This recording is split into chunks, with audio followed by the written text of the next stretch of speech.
പള്ളിച്ചട്ടമ്പി ടോവിനോ നായകനാകുന്നു. ഡിജോ ജോസ് ആന്റണി സംവിധാനം ചെയ്യുന്നു.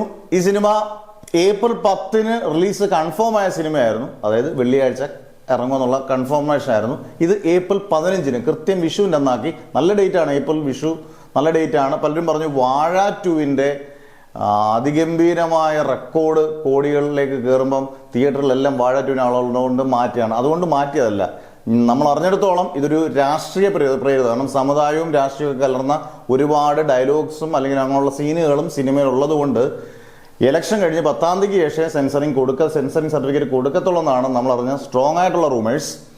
കാരണം ഇപ്പോൾ നമുക്കറിയാമല്ലോ, വിജയ് പടം തന്നെ അതിനകത്ത് ഒരുപാട് അങ്ങനെയുള്ള രാഷ്ട്രീയ പ്രേരിതമായ ഡയലോഗുകളും സീനുകളും ഒക്കെ ഉള്ളതുകൊണ്ട് അങ്ങ് തള്ളി അവസാനം ഒരു ആവശ്യമില്ലാതെ ജൂലൈ 3 എന്നൊക്കെയാണ് പറയുന്നത്, ഡേറ്റ് ഒക്കെ പറയുന്നത്. ഇപ്പോഴും അതിനൊരു കൺഫർമേഷൻ ഇല്ല. അതാണ് ടോവിനോയുടെ പടത്തിന് സംഭവിച്ചതെന്നാണ് അറിഞ്ഞത്. എന്തായാലും ഇത് ബാക്കിയുള്ള തമിഴ്നാട്ടിലെ കൂട്ട് റിലീസ് ചെയ്യാനൊന്നും ഇരിക്കത്തില്ല. വിഷുവിൻ്റെ അന്ന് കൃത്യമായിട്ട് റിലീസ് ചെയ്യും. എന്നാൽ റിലീസ് ചെയ്യുമ്പോൾ നമുക്കറിയാം അതിനകത്ത് എന്തെങ്കിലും പ്രശ്നങ്ങൾ ഉണ്ടെങ്കിൽ അറിയാം, എന്തെങ്കിലുമൊക്കെ സീൻ കട്ട് ചെയ്തിട്ടുണ്ടെങ്കിൽ നമുക്കറിയത്തില്ല. പക്ഷേ എന്തെങ്കിലും സീനുകൾ കട്ട് ചെയ്യാതെ ഉണ്ടെങ്കിൽ നമുക്കറിയാം. എന്തായാലും സമുദായവും രാഷ്ട്രീയമായിട്ടുള്ള സംഭവങ്ങളുണ്ട് എന്ന് തന്നെയാണ് നമ്മൾ അറിയാൻ പറ്റിയത്. അതുകൊണ്ടാണ് ഏപ്രിൽ 15 വിഷുവിന് ലോകമെമ്പാടും പള്ളിച്ചട്ടമ്പി വരും.